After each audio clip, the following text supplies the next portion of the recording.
I think the biggest thing was just rhythm. I feel like I was out of rhythm. Really, that's it. I mean, I was grinding every day. In New Orleans, couldn't do the same, during the virus. So just out of rhythm, I feel like. So I feel like I let the team down. I know I'm a big part of it. Usually when I play well, we win. And obviously I didn't play well this trip. So we're going home early, and I gotta live with that. So we had a long stop. We couldn't get things back to how we had it before the stop, and I think that was the problem. I think a lot of guys are just out of rhythm. We haven't played together for a minute, and I think it showed on the court. Yeah, overall I think it was a positive experience. I'm definitely looking forward to next year. Started off pretty slow, but I think I got into a groove and showed the player I could be before the stop. And then unfortunately the bubble didn't go the way we wanted it to, but we'll be ready to bounce back next year.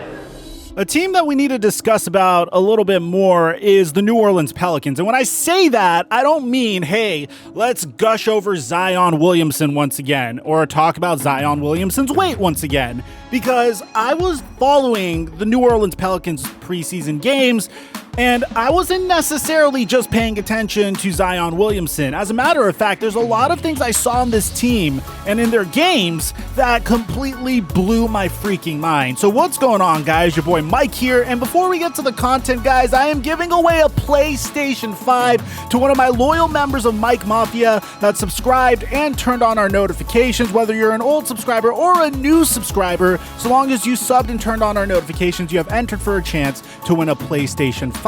If you want additional entries, then check us out on our Theflightmike TV channel. Subscribe and turn on our notifications there, or follow us on Instagram and Twitter. Now that we got all that out of the way, cue the intro.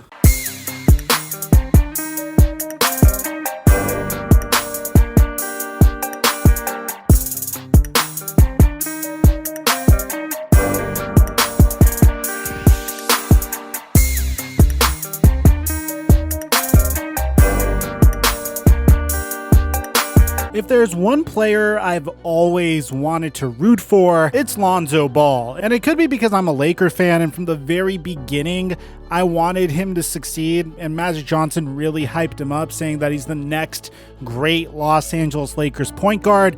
But when I first saw him play in his rookie and sophomore season, I understood that the odds were stacked against him. He had trouble scoring at times. His field goal percentage was really low, especially in his rookie season. There was no chance that this guy could evolve to become a good three-point shooter, and the things that they said about him coming out of college was correct. There was no way that he could ever evolve his mid-range jumper, and when your jump shot looks like that, there's no way, shape, or form that you could become good, right?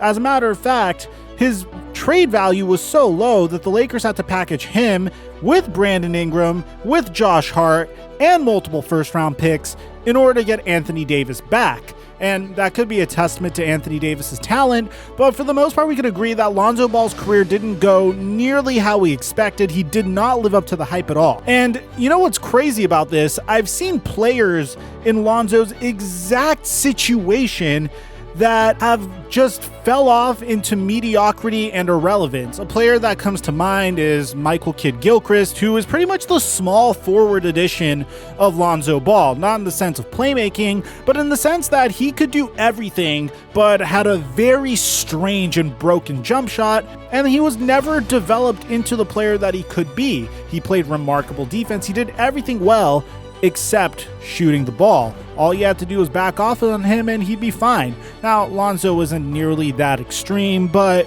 regardless, I was kind of concerned about this dude's ceiling. Well, the multiple things that Lonzo did right was the things that actually made me root for him the most. He was remarkable at handling the media. He tried his best to get his teammates involved, and he always knew what to say and how to act. He never tried to chase headlines. He never gave the media much to bite on, despite him being probably one of the most marketable players in the NBA. And when he got traded to the New Orleans Pelicans, he took it in stride. There was even a point where he got benched by the New Orleans Pelicans. And even then, he didn't complain. He went to New Orleans and he changed his jumper. And when I saw that happen, not only was I amazed, but his three-point percentage also shot up from a 33% in his sophomore season to a 38% in his third season. This is despite him shooting almost double as much. His points per game for the most part were the same, but his assists went back up as well. And the one thing that is the most promising, and this is how you could tell how a player's shooting potential is increasing, is when his free throw percentage goes up. His free throw percentage was abysmal in his sophomore year with the Lakers, but this past year with the Pelicans, he shot 57% from free throw. Now, we heard him say that he's going to try to come out and be more aggressive, try to become more of a scorer. And for the most part, we could all agree that not all the brunt of scoring is going to fall upon his shoulders.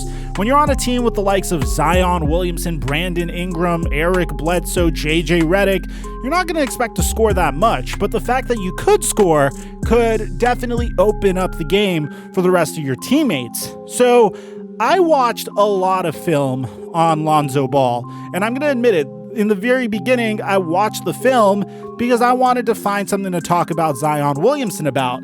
But I couldn't look away from Lonzo Ball because Zion Williamson was who I thought he'd be. He was continuing on from where he left off last year. He was playing remarkable basketball. He dropped 31 points against the Milwaukee Bucks, and that was extremely impressive. He was Zion, and it was good to see. And I hope I don't take it for granted, but it was really nice to see. But what really fascinated me was Lonzo Ball. First of all, he hasn't given up on his jump shot. He changed it once again. Even though it got better last year, he came back into camp and worked on it more, and it's completely different from what it was last year. His release is way straighter, and it's completely different from when he first entered the NBA. The fact that he was able to make mid-range jumpers is the thing that shocked me the most throughout his preseason campaign, because that was his number one weakness coming out of the NBA draft. And I understand the NBA is going away from the mid-range, but some teams believe in the mid-range, and the fact that he could even hit the mid-range is a very big deal. That completely opens up the rest of his game. But the one thing that absolutely shocked me the most is the fact that he even was able to change his jump shot to begin with. You have to understand that your jump shot is very deeply embedded into your muscle memory. In order to change the way you shoot, you have to go in and shoot a bunch of jumpers over and over and over again. It's literally torture. Steph Curry has described it being one of the most painful things he's ever done in his life, and ultimately it did pay off. The fact that Lonzo Ball has been able to do it not only tells you that he's not going to dive off into irrelevance, rather his development potential is off the charts. We're talking about a player entering his age 23 season at this point, a player who's in a make or break season for himself, because if his option gets declined, he might have to hit unrestricted free agency, and who knows how much he's going to get offered when he becomes a free agent. But it appears as though Lonzo Ball is no longer just going to be a player that's throwing lobs to Zion Williamson. He's a player that could score from three and is continuously developing his ability to shoot jumpers. And you heard it in an interview yourself. When this man is on and is playing well, his team typically wins. I'm predicting an absolute breakout season for Lonzo Ball. I'm predicting a ton of success for the New Orleans Pelicans if that happens. And I do believe that the New Orleans Pelicans' success 100% hinges upon Lonzo Ball's ability to play really good basketball and get his teammates around him involved. Nevertheless, it's really nice to see him develop. I was really worried about him prior to this season. Even though he changed his jump shot last season, he came in and he had some down moments as well. It's really good to see him develop into this type of player. Let me know in the comment section down below, what do you guys think about the New Orleans Pelicans? Where do you think that they're going to finish this year?